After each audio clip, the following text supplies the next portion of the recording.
और अलग अलग कलर जो है मध्य प्रदेश के अंदर 10 संभाग हैं, 10 संभागों को अलग अलग कलर में हमने डिफाइन किया हुआ है।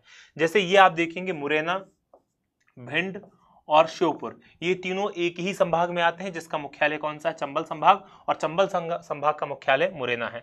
उसके बाद देखेंगे ग्वालियर, ग्वालियर संभाग का मुख्यालय है, इसमें आते हैं ग्वालियर, दतिया, शिवपुरी, गुना और अशोकनगर।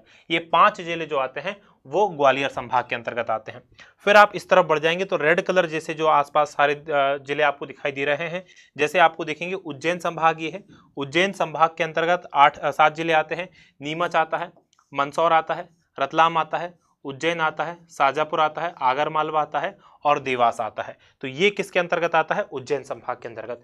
अंत तक जुड़े रहना मेरे साथ में, क्योंकि बहुत सारी इंपॉर्टेंट चीजें हैं। तो एक बार तो इससे क्या हो जाएगा, आपको कौन सा जिला कहां पर है और कौन सा जिला किस संभाग में आता है ये क्लियर हो जाएगा। फिर उसके बाद देखेंगे इंदौर संभाग आपका यहाँ पर आ गया।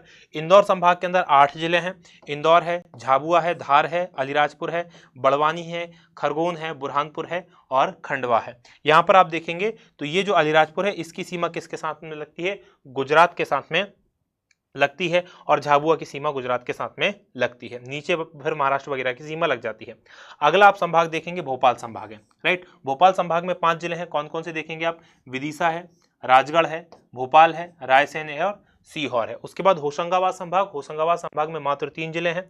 होशंगाबाद संभाग का नाम याद रखना नर्मदापुरम संभाग कर दिया गया है, राइट। ये भी पूछा जा सकता है कि इस संभाग का नाम क्या है, तो इसका संभाग का नाम नर्मदापुरम संभाग है और इसके अंदर हरदा, बैतूल और होशंगाबाद 3 जिले हैं।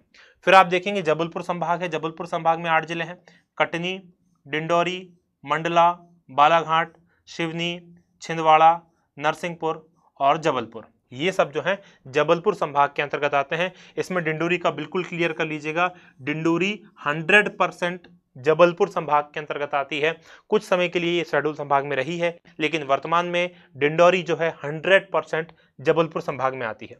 उसके बाद देखेंगे सागर के अंदर, सागर मुख्यालय है, इसमें शामिल है दमोह, पन्ना, छतरपुर, टीकमगढ़ और नया जो जिला बना है निवाड़ी 2018 में जो बना हुआ है, राइट। तो ये जो जिले आते हैं ये सागर संभाग में आते हैं। इधर देखेंगे शहडोल संभाग है। शहडोल संभाग जिसका मुख्यालय शहडोल है, अनूपपुर और उमरिया इसमें आते हैं। और सबसे ऊपर जो है रीवा संभाग है, जिसमें रीवा, सतना, सीधी और सिंगरौली जिले शामिल होते हैं।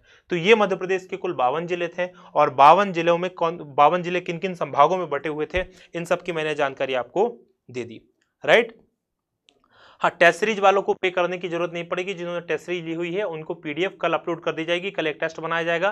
तो जिन्होंने टेस्ट सीरीज ली है वो पे नहीं करेंगे तो भी आपको मिल जाएंगे। अब दूसरे मैप की तरफ हम बढ़ जाते हैं। दूसरा मैप सबसे इंपॉर्टेंट है, सबसे ज्यादा इंपॉर्टेंट, क्योंकि ये आपके जिन पड़ोसी राज्यों के साथ हमारी सीमाएं साझा करते हैं हम, वो जो है क्लियर कर देगा वो दिक्कत आपकी। और दूसरी दिक्कत ये क्लियर कर देगा आपकी कि कितने राज्य लगे हुए हैं और कितने राज्य नहीं लगे हुए हैं, किन किन जिले से की सीमा किन राज्यों से लगती है, नहीं लगती है। तो सबसे पहले देखने के मैं आपको बताऊंगा वो कौन से जिले हैं जिनकी सीमा किसी और राज्य के साथ लगती ही नहीं है। वहीं से हम शुरुआत करेंगे, राइट। देखेंगे यहाँ पर सबसे पहले देखेंगे ग्वालियर जिला है जिसकी सीमा किसी भी राज्य के साथ में नहीं लगती है। तो यहीं से हम शुरुआत करते हैं, ग्वालियर। दूसरा देखेंगे विदिशा यहाँ पर है। तीसरा आप देखेंगे भोपाल है। चौथा आप देखेंगे सीहोर है। पांचवा देखिए शाजापुर है। छठवां उज्जैन है। सातवां धार है। आठवां इंदौर है। नवा देवास है। 10वां हरदा है। 11वां आप देखेंगे होशंगाबाद है। 12वां आप देखेंगे रायसेन है, राइट। और इधर 13वां देखेंगे तो आप नरसिंहपुर है। 14वां देखेंगे दमोह है। 15वां जबलपुर है। 16वां कटनी है और 17वां उमरिया है। तो ये 17 जिले हैं जिनकी सीमा किसी और राज्य के साथ में नहीं लगती है। और ये कई बार कंफ्यूजन होता है आप लोगों को कि कितने जिलों की सीमा लगती है और कितने जिलों की सीमा नहीं लगती। तो 17 जिले ऐसे जिनकी सीमा किसी राज्य के साथ में नहीं लगती।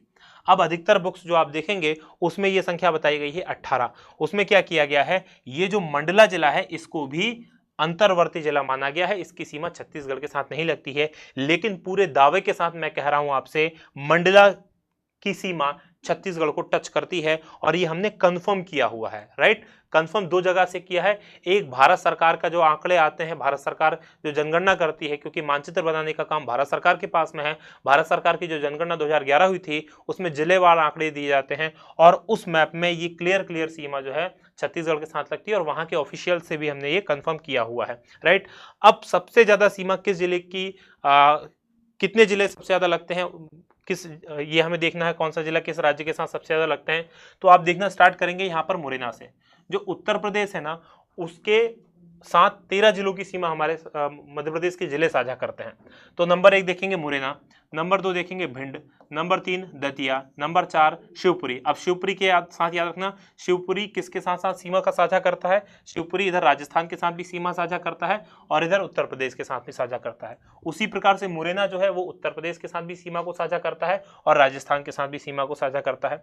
5वां जिला है अशोकनगर, 6वां जिला आप देखेंगे तो सागर है, राइट, 7वां जिला छतरपुर है, 8वां टीकमगढ़, 9वां निवाड़ी, 10वां पन्ना, 11वां सतना, 12वां रीवा और 13वां सिंगरौली।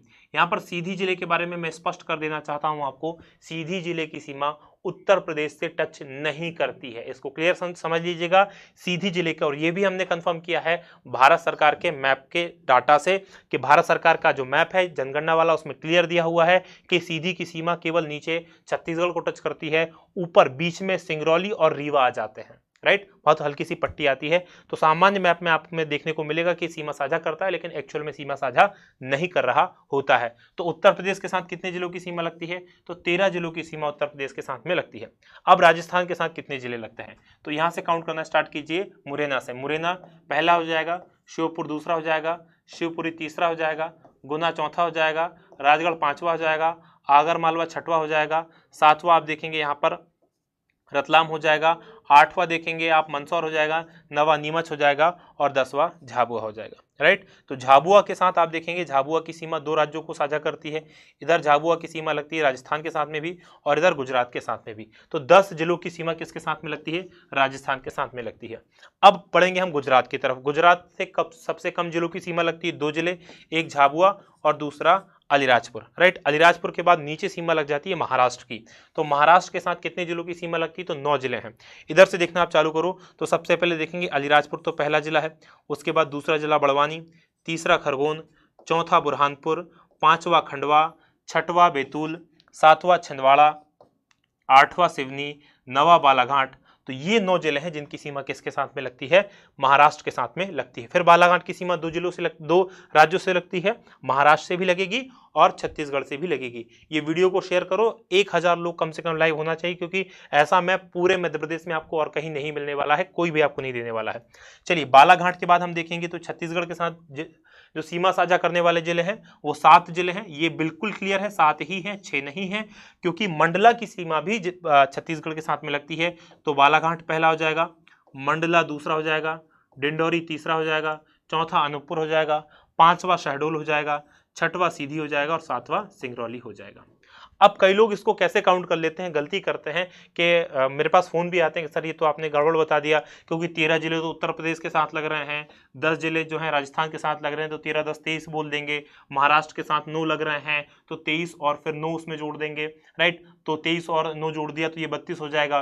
फिर 7 छत्तीसगढ़ के साथ लग रहे हैं, तो ऐसे टोटल इनकी संख्या को काउंट कर लेंगे। फिर बोलेंगे साहब अंतर्वर्ती जिले हो तो ये तो 35 हो नहीं रहे। तो आपको समझना चाहिए कि कुछ जिले ऐसे हैं जिनकी 2 राज्यों के साथ सीमा लगती है, जैसे सिंगरौली 2 राज्यों के साथ सीमा साझा करता है, बालाघाट दो राज्यों के साथ में सीमा लगती है इसकी। इधर देखेंगे शिवपुरी 2 राज्यों के साथ में, मुरैना 2 राज्यों के साथ में सीमा लगती है, झाबुआ अलीराजपुर 2 राज्यों के साथ में सीमा लगती है। तो ये आपको थोड़ा सा इस प्रकार से समझना पड़ेगा, राइट। चलिए, हाँ सागर यूपी के साथ लगता है, मैंने काउंट किया हुआ है, 6वां। चलिए आगे बढ़ते हैं। ये मैप आपको मुझे उम्मीद है कि समझ में आ गया होगा। अब अगले मैप की तरफ बढ़ते हैं। अगला मैप जो हमारा है वो भौगोलिक स्थिति को लेकर है। भौगोलिक स्थिति बहुत इंपॉर्टेंट है। देखिए सबसे पहले तो इस भारत वाले मैप को देखिए। भारत वाले मैप में आप देख रहे होंगे कि यहां पर मैंने क्या किया हुआ है, सबसे पहले कर्क रेखा को मैंने यहां पर बनाया हुआ है। तो यहां पर आप कर्क रेखा देखेंगे, तो कर्क रेखा को आप देखेंगे तो आपको समझ में आ जाएगा कि कर्क रेखा भारत के बिल्कुल सेंटर से होकर जाती है और भारत के 8 राज्यों से होकर गुजरती है। कौन कौन से, यहां गुजरात से सबसे पहले पहुंचती है, तो गुजरात नंबर 1 पर है। उसके बाद दूसरे नंबर पर पहुंचेगी राजस्थान, तीसरे नंबर पर मध्य प्रदेश, चौथे नंबर पर आप देखेंगे छत्तीसगढ़, ये छत्तीसगढ़ है, 5वें नंबर पर ये झारखंड है, 6वें नंबर पर आप देखेंगे पश्चिम बंगाल है, 7वें नंबर पर ये त्रिपुरा है और 8वें नंबर पर ये मिजोरम है। तो 8 राज्यों से होकर जो सीमा हमारे यहाँ गुजरती है, कौन सी, कर्क रेखा। कर्क रेखा मध्य प्रदेश के बिल्कुल सेंटर से होकर गुजरती है। एक तो ये चीज आपको समझ में आनी चाहिए। दूसरी इंपॉर्टेंट चीज, अब मध्य प्रदेश के मैप को आप देखें, मध्य प्रदेश के 14 जिलों से होकर यह सीमा गुजरती है। कौन कौन से 14 जिले हैं कर्क रेखा? 23.5 डिग्री की देख लेना, 23.5 डिग्री, 23 सही 1/2, 23.5 डिग्री की ये जो है उत्तरी अक्षांश रेखा है। ये भी आपका नाम पता होना चाहिए इसको।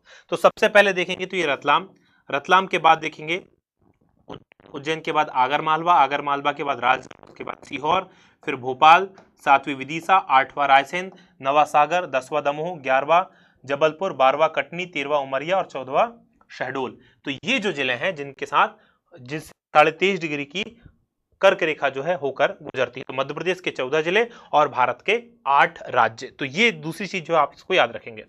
अब एक और चीज आपसे पूछी जाती है, सबसे पूर्वी, सबसे पश्चिमी, सबसे उत्तरी, सबसे और दक्षिणी, इस प्रकार के जिले पूछ लिए जाते हैं। तो पूरब, पश्चिम, उत्तर, दक्षिण के लिए सबसे पहले याद रखो, कोई भी मैप देखो तो नॉर्थ हमेशा सबसे ऊपर में होता है। यहाँ पर भी आप दिखाई देता है इस प्रकार का निशान, तो ये बता रहा होता है कि नॉर्थ जो होता है वो सबसे ऊपर होता है। अब जब नॉर्थ ऊपर रहेगा तो जो हमारा राइट हैंड साइड रहेगा उस तरफ रहना है आपका ईस्ट, राइट। तो सबसे पूर्वी जिला कौन सा हो गया? सिंगरौली। और जो हमारा लेफ्ट हैंड होगा उस तरफ क्या होगा? वेस्ट। तो सबसे पश्चिमी जिला कौन सा हो गया? तो अलीराजपुर सबसे पश्चिमी जिला हो जाएगा, राइट। उसी प्रकार से देखेंगे सबसे उत्तरी जिला कौन सा होगा? तो मुरैना सबसे उत्तरी जिला होगा। और सबसे दक्षिणी जिला अगर आपसे पूछा जाएगा तो आप बता देंगे कि बुरहानपुर सबसे दक्षिणी जिला है, राइट। चलिए, अब इसमें यह पूछा जा सकता है कि यहां पर भारत की जो मध्य प्रदेश है उसकी अक्षांशीय और जो देशांतर विस्तार है वो क्या है? तो अक्षांशीय विस्तार, अक्षांश रेखाएं कैसी होती हैं? ये ग्लोब होता है, ग्लोब पर जो आड़ी रेखाएं होती हैं उनको अक्षांश रेखाएं कहा जाता है, राइट। तो यहां पर आप देखेंगे ये रेखाएं आड़ी हैं, और ये क्योंकि मध्य प्रदेश जो है वो नॉर्थ हेमिस्फीयर में है, जो भूमध्य रेखा के ऊपर होते हैं पृथ्वी के अंदर वो नॉर्थ हेमिस्फीयर होता है, उत्तरी गोलार्ध होता है, तो इसलिए हम इसको उत्तरी अक्षांश कहेंगे, राइट। तो यहां पर आपको ये जो रेखा दिखाई दे रही है 26 डिग्री 30 अंश उत्तरी अक्षांश से लेकर मध्य प्रदेश जो फैला हुआ है नीचे 21 डिग्री 6 अंश उत्तरी अक्षांश के बीच में, ये तो 26, या फिर हम नीचे से काउंट करना करेंगे 21 अंश 6 डिग्री उत्तरी अक्षांश से 26 डिग्री 30 अंश उत्तरी अक्षांश तक। उसी प्रकार से जो ग्लोब के अंदर खड़ी रेखाएं होती हैं उन रेखाओं को हम कहते हैं देशांतर रेखाएं। और चूंकि भारत जो है वो पूर्वी गोलार्ध में है, क्योंकि बीच में से आप देखेंगे ग्रीनविच रेखा से इधर पूर्व है इधर पश्चिम है, तो भारत पूर्वी गोलार्ध में है, तो इसलिए आप देखेंगे यहाँ पर पूर्वी देशांतर नाम दिया हुआ है, राइट। तो 74 डिग्री 9 अंश पूर्वी देशांतर से, तो इधर 82 डिग्री 30 अंश पूर्वी देशांतर के बीच में भारत की जो है 82 डिग्री 48 अंश पूर्वी देशांतर तक मध्य प्रदेश जो है फैला हुआ है। अब इसमें देखेंगे जो भारत की मानक समय रेखा है जिससे पूरे भारत का समय निर्धारित होता है, ये मानक समय रेखा मध्य प्रदेश के एकमात्र जिले से होकर जाती है, वो सिंगरौली है। ये भी आप याद रखेंगे, राइट। तो इतनी सारी चीजें आपको क्लियर हो गई हैं। चलिए, अभी सिर्फ फोकस करो, क्योंकि एक भी चीज आपने स्किप कर दी तो आपका बड़ा वाला नुकसान होना है। तो अभी आपको जो फोकस करना है वो फोकस करना है पूरी तरीके से स्टडी पे, पढ़ाई पे, क्योंकि ऐसे मैप आपको नहीं मिलेंगे। और ये अगर आपको मैप प्राप्त करना है, डाउनलोड करना है, तो करंट अफेयर और सारे मैप जो आज मैं आपको पढ़ाने वाला हूं उसके लिए लिंक में नीचे डिस्क्रिप्शन में एक लिंक दी गई है, 39 रुपए में पीडीएफ है, वो आप खरीद सकते हैं। चलिए, अब आगे बढ़ेंगे। अब हम अगला जो मैप आपके सामने आ रहा है, और ये मैप बहुत इंपॉर्टेंट है, 3D मैप है। 3D मैप ये है कि ये मध्य प्रदेश की भू आकृतिक स्थिति को बताता है, राइट। भू आकृतिक स्थिति को ये आपको बता रहा है। अब देख लेंगे यहां पर, ये देखिए आपका भू आकृतिक स्थिति का मतलब है हमारा जो प्रदेश है वो मुख्य रूप से 3 भू आकृतिक भागों में बटा हुआ है। एक जो आप देखेंगे यहां पर, ये वो जो पूरा एरिया है, 1 नंबर मध्य भारत का पठार, राइट। दूसरा बुंदेलखंड का पठार, तीसरा इसमें विंध्याचल जो मालवा का पठार है, नर्मदा सोन घाटी है, और बघेलखंड का पठार है, रीवा पन्ना का पठार है। ये पांचों भाग मध्य उच्च भूमि का हिस्सा है। मध्य उच्च भूमि के अंदर ये 5 भाग आते हैं, राइट। तो 3 मुख्य भाग है, मध्य उच्च भूमि, राइट। दूसरा उसके अंदर आ जाएगा सतपुड़ा मेकल पर्वत श्रेणी, और तीसरा उसके अंदर आ जाएगा ये आपका बघेलखंड का पठार। तो आपको ये याद रख लेना है कि मध्य प्रदेश का जो वर्गीकरण किया गया वो किस प्रकार से किया गया। अब इसमें देख पा रहे होंगे मध्य प्रदेश का सबसे बड़ा भाग कौन सा है? तो मालवा का पठार मध्य प्रदेश का सबसे बड़ा भूभाग है। दिखाई दे रहा है सबको क्लियर? ये मध्य प्रदेश का सबसे बड़ा भूभाग है मालवा का पठार, राइट। अब ये मालवा का पठार देखेंगे तो यहां से होकर 2 पर्वत श्रेणियां मध्य प्रदेश में जाती हैं। एक ये जो पर्वत श्रेणी है ये विंध्याचल पर्वत श्रेणी है। ये कौन सी पर्वत श्रेणी है? विंध्याचल, और नीचे आप देखेंगे एक पर्वत श्रेणी वाला हिस्सा ये है, और ये जो पर्वत श्रेणी है इसको कहते हैं हम सतपुड़ा पर्वत श्रेणी। दो पर्वत श्रेणियां हैं, राइट। इतना समझ में आ गया आपको। अच्छा, इसमें एक और चीज समझ लेना कि सतपुड़ा पर्वत श्रेणी के अंतर्गत ही यहां पर आप देखेंगे धूपगढ़ चोटी है, जो मध्य प्रदेश की सबसे ऊंची चोटी है, और ये पचमढ़ी के अंतर्गत आती है। 1350 मीटर इसकी ऊंची है, महादेव पर्वत में ये स्थित है, और पचमढ़ी यानी कि होशंगाबाद जिले के अंतर्गत ये आता है। इसके अलावा यहां पर आप देखेंगे ये एक पास बना हुआ है, ये एक्चुअल में बुरहानपुर दर्रा है। ये बुरहानपुर दर्रा है जो मध्य प्रदेश में स्थित एकमात्र दर्रा है, और इसीलिए बुरहानपुर को दक्षिण का द्वार के नाम से भी जाना जाता है। अब इसी सतपुड़ा श्रेणी का विस्तार यहां पर आप देखेंगे, ये मेकल श्रेणी है, अर्धचंद्राकार स्थिति में ये सतपुड़ा श्रेणी का विस्तार है, और इन्हीं मेकल श्रेणियों से ही अमरकंटक के पास से नर्मदा, सोन और जोहिल नदी जो है निकली हुई है। अब यहां पर आप देख रहे होंगे ये विंध्याचल पर्वत श्रेणी है। विंध्याचल पर्वत श्रेणी का दो और विस्तार है, एक केमूर पर्वत श्रेणी है और एक ये भांडेर पर्वत श्रेणी है, जो रीवा पन्ना के पठार में आती है। केमूर पर्वत श्रेणी और भांडेर पर्वत श्रेणी ये आप देखेंगे तो ये जो दोनों जगह है, ये सोन नदी चूंकि यहां से निकलती है, सोन नदी क्या करती है इधर से चली जाती है, और ये जो है जल विभाजक का काम करती है। केमूर भांडेर श्रेणी किसके बीच में, यमुना नदी और सोन नदी के बीच में। अगर ये केमूर भांडेर श्रेणी नहीं होती तो ये जो नदी होती सीधी यमुना में जाकर मिल जाती है, जबकि सोन नदी कहां मिलती है, यमुना में ना जाते हुए सीधे गंगा नदी में जाती है। तो उसका कारण है कि ये जल विभाजक का काम करती है, कौन सी, केमूर भांडेर पर्वत श्रेणी। तो ये आप इसमें याद रखेंगे, राइट। तो मुझे उम्मीद है आप लोगों को सारा ये मैप क्लियर हो गया होगा। ये मध्य भारत का पठार है, याद रखना, फिर से आपको नाम बता देता हूं, ये मध्य भारत का पठार है। यहां पर आप देखेंगे ये बुंदेलखंड का पठार है। मध्य प्रदेश पूरा पठारी भाग है, राइट, ये आप याद रख लेंगे। ये रीवा पन्ना का कगारी प्रदेश भी कहा जाता है, रीवा पन्ना का पठार कहा जाता है। ये मालवा का पठार है, और ये नर्मदा सोन घाटी, सबसे निचला स्थान अगर मध्य प्रदेश का है तो ये नर्मदा सोन घाटी, और इन पांचों भागों को मिलाकर मध्य उच्च भूमि के अंतर्गत ये आते हैं। छठवां भाग अगला भाग कौन सा है, ये बघेलखंड का पठार है। यहाँ पर जो रीवा वगैरह का क्षेत्र आता है वो बघेलखंड के पठार में, और नीचे जो है सतपुड़ा मेकल श्रेणी प्रदेश आता है। तो ये 3D मैप है, इसमें मुझे उम्मीद है आप लोगों को अच्छे से समझ में आ गया हूं, राइट। चलिए आगे बढ़ जाते हैं। अगला मैप आपके सामने आ रहा है, ध्यान से देखिए, एक से बढ़ के एक मैप मैंने आपके लिए तैयार किए हैं, ये सब आप प्राप्त भी कर सकते हैं। ये अपवाह तंत्र का मैप है, ध्यान से देख लीजिएगा, क्योंकि आपको नदियों का मैप मिल जाएगा, अपवाह तंत्र का मैप कई बार आपको नहीं मिल पाता है। अब नदियों के मैप में और अपवाह तंत्र के मैप में अंतर क्या है, इसको मैं आपको बता देता हूं। देखिए, एक जो नदी होती है और वो नदी जो समुद्र में जाकर मिलती है, तो उस समुद्र में जाने वाली नदियों से बहुत सारी नदियां आकर मिल जाती हैं। तो जो मुख्य नदी होती है, उस नदी में जो नदियां अपना पानी लेकर जाती हैं, तो उस नदी को या उस नदी के नाम से उसका अपवाह तंत्र जाना जाता है। जैसे हम समझ ले उदाहरण के लिए, यहां पर गंगा नदी है, राइट, यहां पर आप देखेंगे तो ये जो है गंगा नदी है, जहां पर आगे जाके यमुना नदी भी कहां मिल जाती है, गंगा नदी में जाकर मिल जाती है। अब आप देख रहे होंगे कि मध्य प्रदेश में कोई गंगा नदी है क्या, बिल्कुल नहीं बहती मध्य प्रदेश में गंगा नदी। लेकिन मध्य प्रदेश के उत्तर में जितनी भी नदियां हैं, जैसे आप देखेंगे सोन नदी, टोंस नदी, और ये केन नदी, इधर बेतवा, सिंध, पार्वती, काली सिंध, चंबल वगैरह, ये सारी नदियां अपना पानी या तो यमुना में डाल रही हैं, या टोंस और सोन नदी है तो वो सीधी गंगा में जाके मिल रही है। तो अल्टीमेटली मध्य प्रदेश का अधिकतर हिस्से का पानी कहां जा रहा है, गंगा नदी में जा रहा है। तो मध्य प्रदेश का सबसे बड़ा अगर अपवाह तंत्र आपसे पूछा जाए तो गंगा यमुना अपवाह तंत्र या गंगा अपवाह तंत्र आप इसमें आंसर लगाएंगे, राइट। तो यह आपको बता देना है कि मध्य प्रदेश का सबसे बड़ा अपवाह तंत्र गंगा का अपवाह तंत्र है। अब सबसे छोटा भी पूछा जा सकता है, तो यहां पर देखेंगे माही नदी। माही नदी अपवाह तंत्र, ये माही नदी वो है जो कर्क रेखा को 2 बार काटती है। तो माही नदी राजस्थान से होती हुई फिर आगे जाके कहां मिल जाती है, अरब सागर में गिर जाती है। तो माही नदी तंत्र सबसे छोटा नदी तंत्र है। उसके अलावा देखेंगे मध्य प्रदेश की सबसे बड़ी नदी पूछी जाए तो सबसे बड़ी नदी आप यहां पर देखेंगे नर्मदा लगा कर आएंगे। कौन सी लगा खाएंगे, नर्मदा। क्यों, क्योंकि सबसे बड़ी नदी नर्मदा है, लेकिन सबसे बड़ा नदी तंत्र गंगा नदी तंत्र है। समझ में आ गया क्यों मैं ऐसा बोल रहा हूं, ये इसलिए बोल रहा हूं क्योंकि यहां पर आप देखेंगे कि यहां पर जो मध्य प्रदेश की जो यमुना नदी है, यमुना नदी की एक बड़ी सहायक नदी है चंबल नदी, राइट। चंबल नदी आप देखेंगे तो इसमें काली सिंध जाके चंबल में मिल जाती है, पार्वती नदी जाके चंबल में मिल जाती है, सिंध नदी जाके चंबल में मिल जाती है, बेतवा नदी जाके चंबल में मिल जाती है, उसके अलावा केन नदी जाके चंबल में मिल जाती है। लेकिन टोंस और नदी और ये सोन नदी जो है वो कहाँ जाके मिलेंगी, गंगा में जाके मिल जाएंगी। तो ये सारा पानी मध्य प्रदेश का कहाँ जा रहा है, गंगा नदी में जा रहा है, और गंगा नदी के थ्रू कहाँ जा रहा है, समुद्र में जाकर अल्टीमेटली मिल रहा है। अब कुछ परियोजना है, उन परियोजनाओं के नाम मैं बता देता हूं कहां कहां पर कौन कौन सी परियोजना है। एक सबसे पहले याद रखेंगे बरगी परियोजना, किस नदी पर है तो नाम देख लो, नर्मदा नदी पर बनी हुई है बरगी परियोजना। दूसरी परियोजना आप देखेंगे तवा परियोजना, यहाँ पर तवा नदी पर स्थित है तवा परियोजना। तीसरी आप देखेंगे इंदिरा सागर परियोजना, इंदिरा सागर परियोजना जिसके बारे में मैंने अभी आपको करंट अफेयर में बताया था कि यहाँ पर फ्लोटिंग तैरता हुआ सोलर प्लांट लगाने वाली है भारत मध्य प्रदेश सरकार, राइट। अब देख लेंगे इसके बाद में ओंकारेश्वर परियोजना है उसी के आगे, और महेश्वर परियोजना। परियोजना का मतलब ये होता है कि यहाँ पर बांध बनाए गए हैं जिनके दो काम होते हैं, एक सिंचाई के लिए और एक जो होता है बिजली बनाने के लिए, राइट। अब देखेंगे इसी पर आगे मान परियोजना है जो मान नदी पर बनी हुई है और हथनी नदी पर बनी हुई है जोबट परियोजना।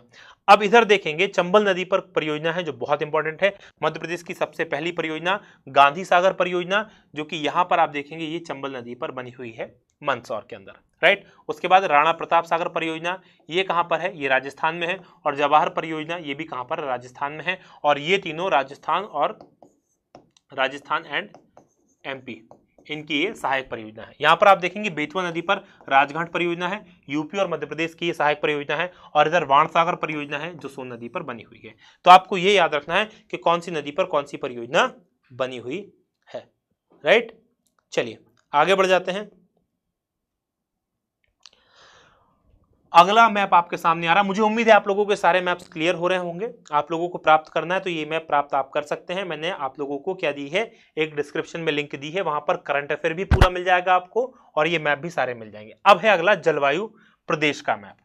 जलवायु प्रदेश बहुत इंपॉर्टेंट है क्योंकि मध्य प्रदेश से होकर बीच में से आप देखेंगे कर्क रेखा गुजरती है, राइट। मध्य प्रदेश के बिल्कुल सेंटर से होकर कर्क रेखा जाती है। तो कर्क रेखा के कारण क्या हो जाता है कि सूरज यहां पर एक बार क्या चमक रहा होता है, सीधा चमक रहा होता है।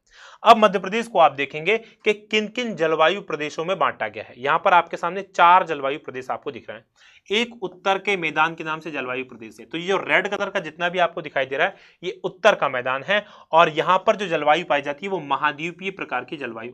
आपको ये भले ही याद ना रखें महाद्वीपीय प्रकार की है नहीं, लेकिन ये याद रखना है कि यहां पर गर्मी भी ज्यादा पड़ती है और ठंडी भी ज्यादा पड़ती है, यानी सूरज भी ज्यादा चमकता है और ठंड भी करारी वाली पड़ती है, राइट। तो ये देख लेंगे उत्तर के मैदान की ये पोजीशन है।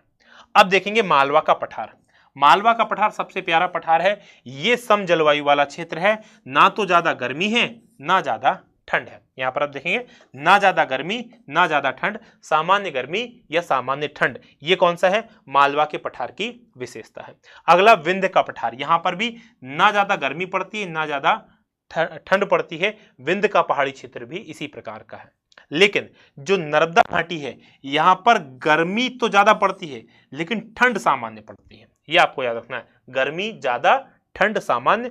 और इस प्रकार से आप इसको हम पूरा बांट लेंगे, राइट। समझ में आ गया आपको ये पूरा ये वाला मैप, मुझे उम्मीद है आप लोगों को अच्छे से समझ में आ गया हो।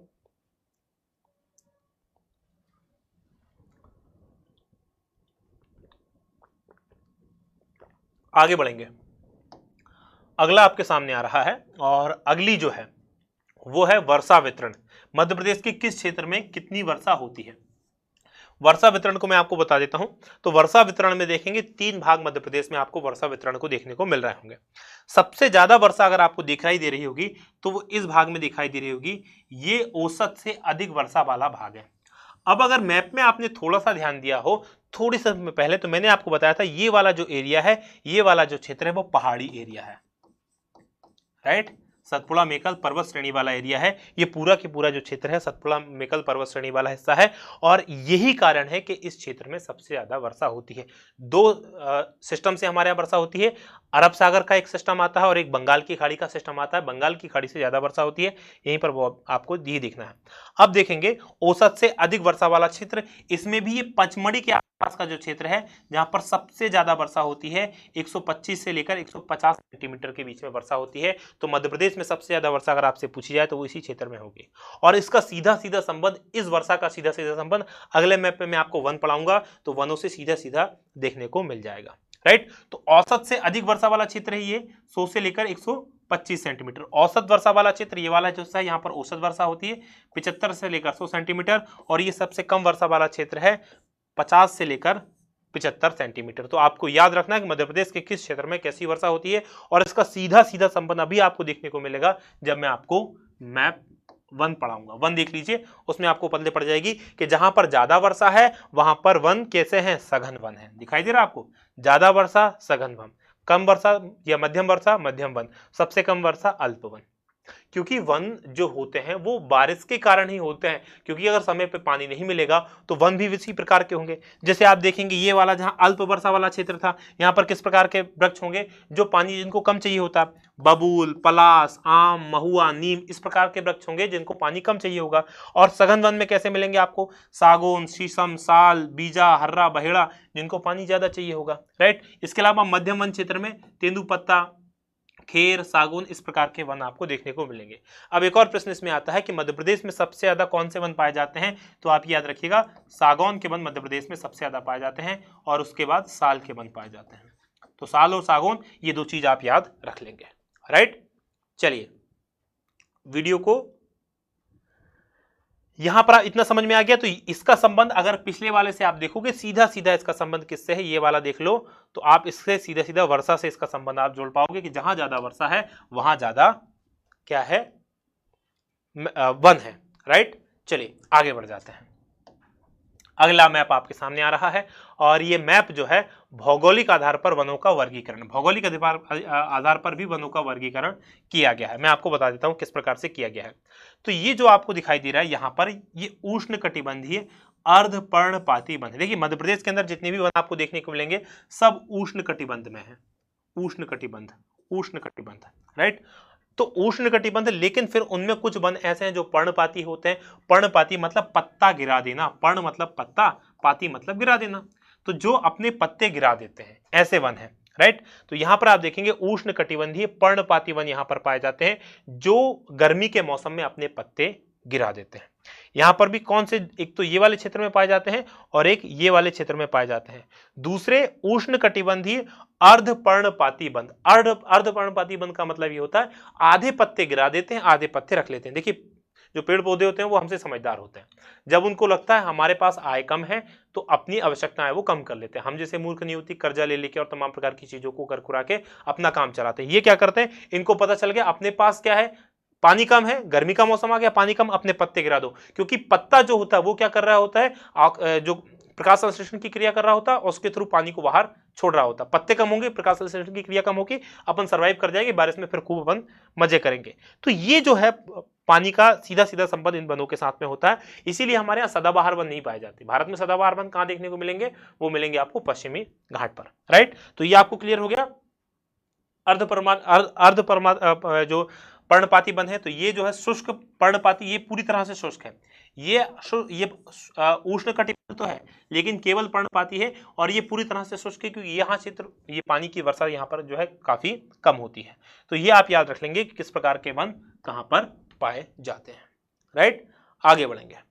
अगला है आपके सामने राष्ट्रीय उद्यान और वन्यजीव अभ्यारण्य। ध्यान देखिएगा, सबसे इंपॉर्टेंट है, एक ही मैप में मैंने आपका सब कुछ कवर कर दिया है। इसमें एक मैप में सब कुछ कवर है, जितने भी आपके नेशनल पार्क हैं, जितने आपके बायोस्फीयर रिजर्व हैं, अभ्यारण्य जो इंपॉर्टेंट है क्योंकि अभ्यारण्य कवर करना पॉसिबल नहीं है, लेकिन नेशनल पार्क इसमें सारे कवर किए हुए हैं। अपन ऊपर से देखना प्रारंभ करेंगे। यहां पर आप देखेंगे सबसे पहले ये राष्ट्रीय चंबल अभ्यारण्य है, जो कि मुरैना में भी है, और इसका बड़ा हिस्सा जो है उत्तर प्रदेश में चला जाता है, राइट। राष्ट्रीय चंबल अभ्यारण्य किसके लिए है, तो घड़ियालों के संरक्षण के लिए इसको बनाया गया है। जो नदियों के नाम से जितने भी आपको अभ्यारण्य मिले, चंबल नदी के नाम से है, केन अभ्यारण्य नदी के नाम से है, सोन अभ्यारण्य नदी के नाम से। तो केन, सोन और चंबल तीनों नदी के नाम से। तो नदी में क्या रहता है, मगर रहता है, तो मकर जो है वो यहां पर घड़ियालों का संरक्षण होता है। अब देखेंगे दो हम पक्षियों के नाम से।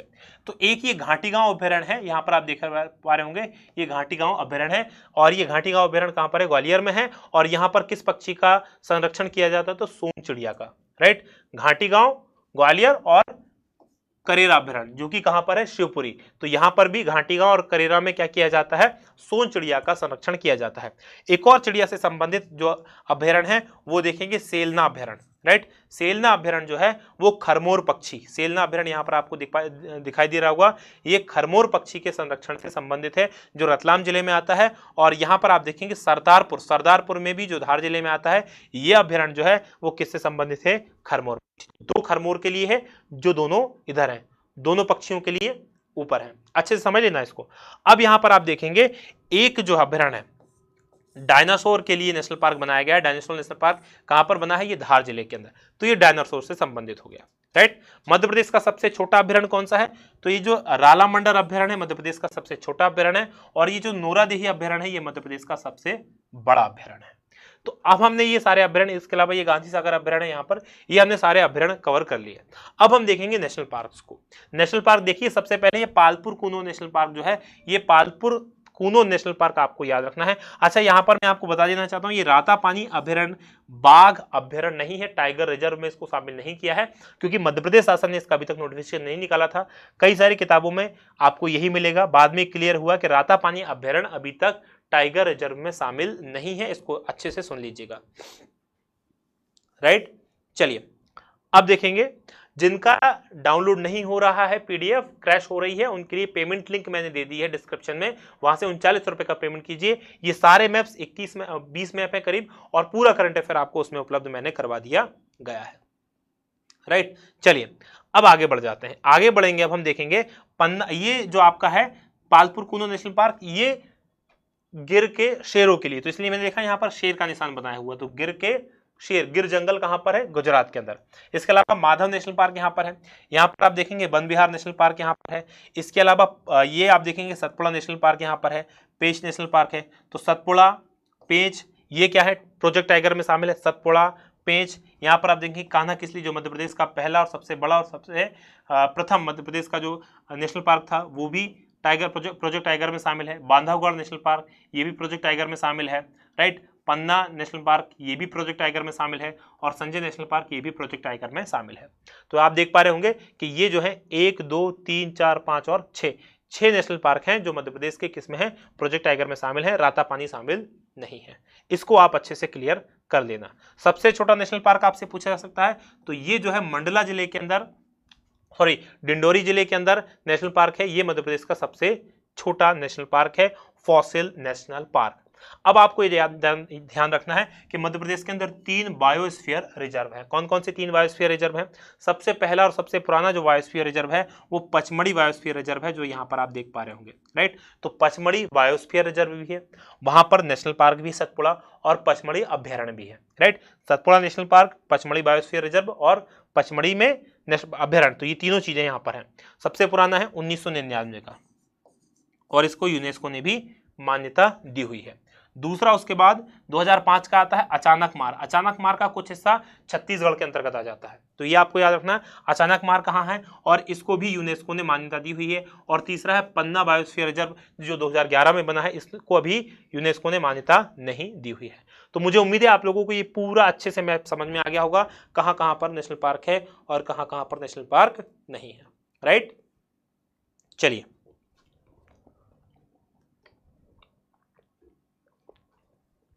आगे बढ़ जाते हैं अगले मैप की तरफ। अगला मैप आपके सामने आ गया है, ये मिट्टियों से संबंधित मैप है।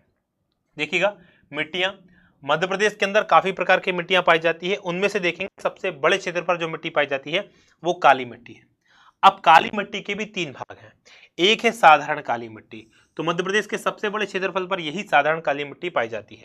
एक है छिछली काली मिट्टी, यानी साधारण काली से थोड़ी कम काली, और एक है गहरी काली मिट्टी, राइट। ये 3 प्रकार की काली मिट्टियां मध्य प्रदेश में पाई जाती हैं। तो ये गहरी काली मिट्टी वाला क्षेत्र देख पा रहे होंगे आप, तो ये नर्मदा सोन घाटी वाला क्षेत्र है, राइट। ये मालवा का पठार इसके अंतर्गत आ जाता है, और ये वाला जो क्षेत्र है ये मध्य भारत का पठार आ गया, राइट। नीचे की तरफ ये सतपुड़ा मेकल श्रेणी वाला क्षेत्र आप देख रहे होंगे, यहाँ पर जो है छिछली काली मिट्टी वाला क्षेत्र आ गया। अब यहाँ पर कुछ भाग में मध्य प्रदेश के अंदर जलोढ़ मिट्टी या कछारी मिट्टी पाई जाती है, जो सबसे उपजाऊ मिट्टी है। अगर आपसे प्रश्न पूछा जाता है मध्य प्रदेश की सबसे उपजाऊ मिट्टी कौन सी है, तो ये जो मिट्टी है ये चंबल नदी के द्वारा बहाकर लाई गई है, और ये जलोढ़ या कछारी मिट्टी जो मध्य प्रदेश की सबसे उपजाऊ मिट्टी है। यहाँ पर मिश्रित मिट्टी पाई जाती है, और इस क्षेत्र में लाल पीली मिट्टी, और यहाँ पर 2 जिले हैं, बालाघाट और सिवनी छिंदवाड़ा का कुछ हिस्सा, जहाँ पर लेटेराइट मिट्टी आपको देखने को मिलेगी, और कहीं लेटेराइट मिट्टी आपको देखने को नहीं मिलेगी, राइट। तो ये भी आपको देख लेना है, समझ लेना है कि कहां पर कौन कौन सी मिट्टियां पाई जाती हैं। इस मैप को भी आंखों में बसा लो, अगला मैप आपके सामने आ रहा है, ये कृषि विभाग के द्वारा, याद रखना कृषि विभाग ने क्या किया है, मध्य प्रदेश को कुछ कृषि प्रदेशों में बांटा है। उन कृषि प्रदेशों को हम समझेंगे। प्रश्न ये बन सकता है कि मध्य प्रदेश के द्वारा कृषि विभाग के द्वारा कितने कृषि प्रदेशों में बांटा गया, तो आप देखेंगे उत्तर में ज्वार गेहूं का प्रदेश तो पहला भाग हो गया, दूसरा पश्चिम में काली मिट्टी का कपास वाला प्रदेश, ये दूसरा भाग हो गया, तीसरा आप देखेंगे मध्य में गेहूं का मालवा प्रदेश, चौथा चावल गेहूं का प्रदेश, और पांचवा संपूर्ण पूर्वी मध्य प्रदेश का चावल प्रदेश। तो ये 5 भागों में कृषि विभाग के द्वारा कृषि के आधार पर कि कौन कौन सी फसल किस क्षेत्र में लगाई जाती है उसके आधार पर बांटा गया है। तो ये काली मिट्टी वाला कपास वाला क्षेत्र है, मध्य में गेहूं का मालवा प्रदेश है, ऊपर उत्तर में ज्वार गेहूं प्रदेश है, यहाँ पर चावल गेहूं प्रदेश है, और संपूर्ण पूर्वी चावल का प्रदेश। ये 5 भागों ने कृषि प्रदेशों के आधार पर कृषि विभाग ने मध्य प्रदेश को बांटा हुआ है। राइट, चलिए अगला है कृषि जलवायु प्रदेश। देखिए कृषि प्रदेश अलग होता है, फिर जलवायु के आधार पर, ये था कहां कहां पर खेती होती थी उसके आधार पर, और ये जो मैप है ये बताएगा कि यहां पर किस प्रकार की जलवायु पाई जाती है, उसके आधार पर 11 भागों में मध्य प्रदेश को बांटा गया है। कौन कौन से 11 भाग है, यहां से अपन देखना प्रारंभ करते हैं। सबसे ऊपर देखेंगे तो ये ग्रिड, ये कौन सा प्रदेश है, ग्रिड क्षेत्र कहते हैं इसको, राइट, जो ग्वालियर वाले हिस्से में आता है ग्रिड क्षेत्र। दूसरा देखेंगे उसकी बंगाल में बुंदेलखंड क्षेत्र, 11 भाग हैं। दूसरा ये पहला ग्रिड, दूसरा बुंदेलखंड, तीसरा देखेंगे ये मालवा पठार, ये तीसरा है। चौथा देखेंगे झाबुआ पहाड़ी मैदान, ये चौथा प्रदेश है। पांचवा देखेंगे निमाड़ मैदान, राइट, ये पांचवा है। छठवां देखेंगे विंध्य पर्वत क्षेत्र, सातवां देखेंगे मध्य नर्मदा घाटी, आठवां आप देखेंगे सतपुड़ा पठार वाला क्षेत्र, राइट, नवा आप देखेंगे यहाँ पर कैमूर पठार एवं सतपुड़ा पहाड़ी क्षेत्र, और 10वां देखेंगे छत्तीसगढ़ का उत्तरी पहाड़ी मैदान, और 11वां देखेंगे छत्तीसगढ़ का मैदान। तो ये 11 जलवायु प्रदेशों में इस प्रकार से बांटा गया है। आपको ये मैप भी कहीं नहीं मिलेगा, नाम मिल जाएंगे। तो इस जलवायु के आधार पर 11 जलवायु कृषि जलवायु क्षेत्रों में मध्य प्रदेश को बांटा गया है, ये आप याद रख लेंगे। राइट, चलिए आपको फिर से बता दूं, अगर ये आपको पीडीएफ चाहिए करंट अफेयर मध्य प्रदेश की और इसकी, तो डिस्क्रिप्शन में भी लिंक दी गई है, नीचे कमेंट बॉक्स में भी आपको लिंक दी जा रही है, वहां के थ्रू आप पेमेंट कर पा रहे होंगे। एप्लीकेशन से भी पेमेंट नहीं हो रहा है, तो यहां से आप पेमेंट करके 39 रुपए का आप डाउनलोड कर पाएंगे, सारे मैप मिल जाएंगे आपको और सारी चीजें आपको मिल जाएंगी। अब ये कुछ सर्वाधिक उत्पादन वाली फसलें हैं, कहां पर कौन सी फसल का सबसे ज्यादा उत्पादन होता है वो मैं आपको बता देता हूं। देखिए सबसे ऊपर देखते हैं तो मुरैना में सबसे ज्यादा किस फसल का उत्पादन होता है, तो यहाँ पर आपको दिखाई दे रहा है सर्वाधिक सरसों उत्पादन। तो सबसे ज्यादा सरसों उत्पादन आपसे पूछा जाए तो कहां पर बता देंगे आप, मुरैना में। अब पूछा जाए आपसे चना, यहाँ पर आप देखिए सबसे ज्यादा चना उत्पादन कहाँ होता है, तो विदिशा में सबसे ज्यादा चने का उत्पादन होता है। सबसे ज्यादा सोयाबीन उत्पादन कहाँ पर होता है, तो धार में सबसे ज्यादा सोयाबीन का उत्पादन होता है। और यहाँ पर आप देखेंगे सबसे ज्यादा अरहर का उत्पादन, तो नरसिंहपुर जिले में सबसे ज्यादा अरहर उत्पादित होती है। सबसे ज्यादा गेहूं उत्पादन तो होशंगाबाद जिला आपको याद रखना है गेहूं के लिए। सबसे ज्यादा मक्का उत्पादन तो छिंदवाड़ा आपको याद रखना है मक्का के लिए, अभी कॉर्न फेस्टिवल मक्का फेस्टिवल भी छिंदवाड़ा में आयोजित हुआ, तो ये भी आप याद रखेंगे। सबसे ज्यादा धान उत्पादन अगर कहीं है तो वो बालाघाट आप याद रखेंगे। तो इस प्रकार से आपको याद रखना है कहां पर किस चीज का सबसे ज्यादा उत्पादन होता है। राइट, ये मैप भी सारे इंक्लूडेड हैं उस पीडीएफ में जिसको आप ले सकते हैं। अगला देख लीजिए, अगला पशु संख्या और पशु उत्पाद, कहां पर कौन सा पशु सबसे ज्यादा पाया जाता है और कौन सा उत्पाद सबसे ज्यादा प्राप्त होता है। यहां पर देखेंगे सर्वाधिक भैंसों की संख्या मुरैना जिले के अंदर है। ये 2012 में पशु संगणना हुई थी, उसके आंकड़े के हिसाब से है। 2017 में पशु संगणना हुई है, उसके आंकड़े अभी तक नहीं आए हैं, पूरी तरह से रिलीज नहीं किए गए हैं, तो हम उसी के आधार पर आपको बता रहे हैं। तो भैंसें सर्वाधिक कहां पाई जाती थी, मुरैना। राइट, सबसे ज्यादा दुग्ध उत्पादन पूछा जाए तो मुरैना, और सबसे ज्यादा गधों की संख्या पूछी जाए तो मुरैना। राइट, तो ये 3 चीजें मुरैना में आपको सबसे ज्यादा मिलेंगी। शिवपुरी में सबसे ज्यादा ऊन उत्पादन कहां पर होता है, तो शिवपुरी में। सबसे ज्यादा ऊंट कहां मिलते हैं, तो मंदसौर में। सबसे ज्यादा मांस का उत्पादन कहां पर होता है, तो भोपाल में। सबसे ज्यादा बकरी, घोड़े और खच्चर, 3 चीजें, बकरी, घोड़े और खच्चर कहां मिलेंगे, तो ये धार जिले के अंदर मिलेंगे। सबसे ज्यादा भीड़ कहां मिलेगी, तो बुरहानपुर में मिलेगी। सबसे ज्यादा अंडा और कुक्कुट के अंदर आपका बतख भी शामिल होती है, मुर्गे मुर्गी तो होते ही हैं, बतख जो पक्षी वगैरह होते हैं, तो वो सबसे ज्यादा कहां मिलेंगे, अंडा और पक्षी दोनों जबलपुर में ज्यादा मिलेंगे। और रीवा में सबसे ज्यादा गाय और सबसे ज्यादा सुअर।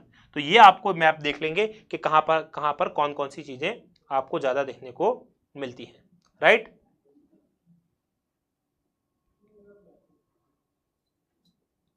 समझ में आ रहा है आपको?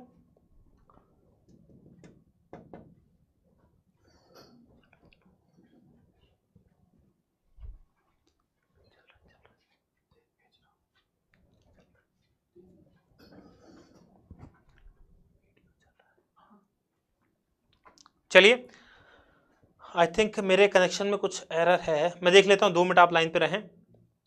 इतना समझ में आया आपको या नहीं आया, एक बार कमेंट करके मुझे बता दें कि इतना आपके समझ में आया। Very good. अब आगे बढ़ जाते हैं।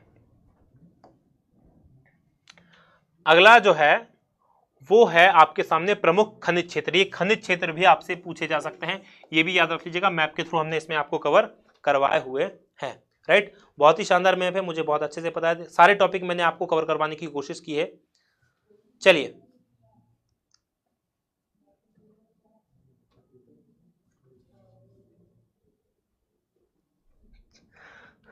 कुछ बच्चे बोल रहे हैं उन्हें घर पे गधा बोलते हैं।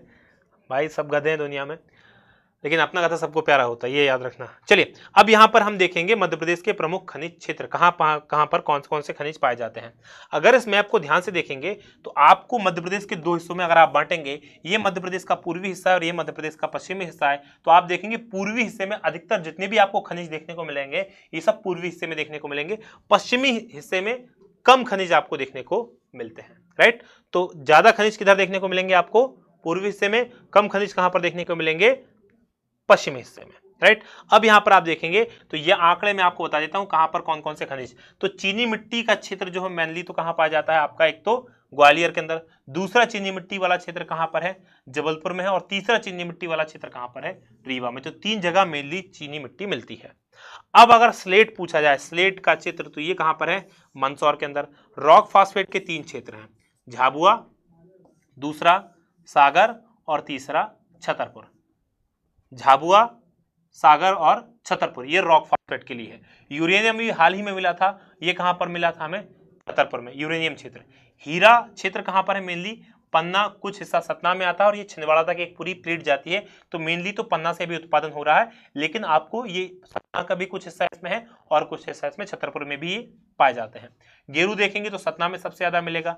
चूना क्षेत्र आपको देखने को मिलेगा। कटनी, कटनी वाला क्षेत्र जो है वो चूना नगरी भी कटनी को कहा जाता है, इसीलिए सबसे ज्यादा यहाँ पर क्या देखने को मिलेगा आपको? यहाँ पर सीमेंट के कारखाने हैं। कोयला क्षेत्र देखेंगे तो 3 कोयला क्षेत्र है मेनली। एक कोयला क्षेत्र यहाँ पर है, ये कोयला क्षेत्र सिंगरौली में है, जहाँ पर जिसको ऊर्जा राजधानी कहा जाता है, बेड़न वाला हिस्सा। एक कोयला क्षेत्र जो है सोहागपुर में है, और तीसरा कोयला क्षेत्र देखेंगे तो ये वाला कोयला क्षेत्र जिसको सतपुड़ा कोयला क्षेत्र के नाम से जानते हैं, बैतूल होशंगाबाद वाले क्षेत्र में, बैतूल होशंगाबाद और ये आपका छिंदवाड़ा वाली जगह पर, राइट। टंगस्टन कहां पर मिलेगा आपको? टंगस्टन अगरगांव में मिलेगा, होशंगाबाद से। अब ये बैतूल बड़ा इंपॉर्टेंट है। बैतूल के अंदर ऐसे ऐसे मिलते हैं जैसे पेडमियम, प्लेटिनम, वेनेडियम और ग्रेफाइट, ये कहां मिलेंगे? सब बैतूल में आपको मिलेंगे। मैग्नीज के लिए सबसे इंपॉर्टेंट आपको याद रखना है तांबा, कहां पर है? तांबा वाला बालाघाट याद रखेंगे, और मैग्नीज के लिए भी बालाघाट। तो दोनों चीज के लिए आप बालाघाट याद रखेंगे, राइट। अब देख लेते हैं, ये आपके सामने मुझे उम्मीद है कि क्लियर हो गया होगा कहां कहां पर कौन कौन से मैप, ये मैप में मैंने आपको बता दिया कौन कौन से खनिज कहां मिलते हैं। अगला मैप देख लीजिए। अगला जो मैप है आपके सामने, और ये है जनजातियां और उनके वितरण से संबंधित।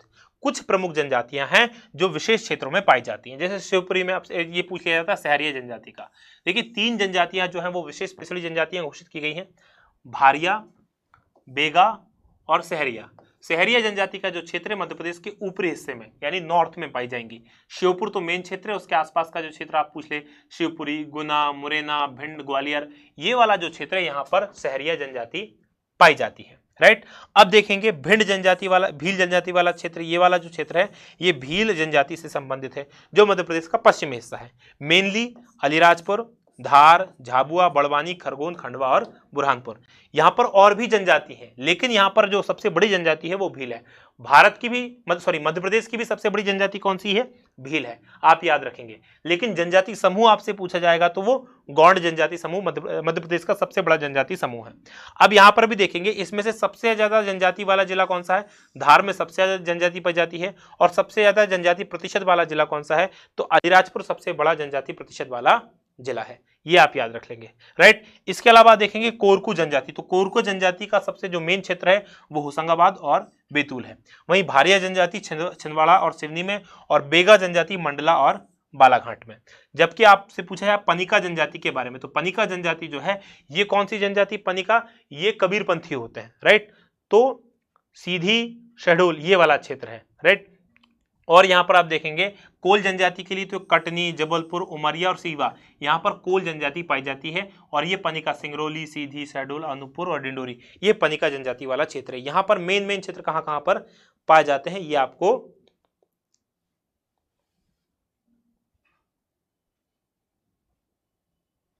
चलिए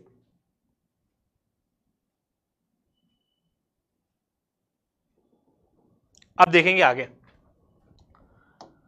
अगला जो आपके सामने मैप आ रहा है, और ये जो मैप है लोक नृत्य और लोक गायन से संबंधित, कहां कहां पर कौन कौन सा लोक नृत्य आपको देखने को मिलते हैं। देखिएगा सांस्कृतिक रूप से मध्य प्रदेश के कौन कौन से क्षेत्र हैं। एक चंबल अंचल कहा जाता है, दूसरा आपका मालवा, तीसरा जरा निमाड़ देखेंगे, ये बघेलखंड और बुंदेलखंड, राइट। तो हम ऊपर चलेंगे, सबसे ज्यादा कम कहां पर आपको मिलेगा, तो एकमात्र लोक नृत्य है लांगुरिया।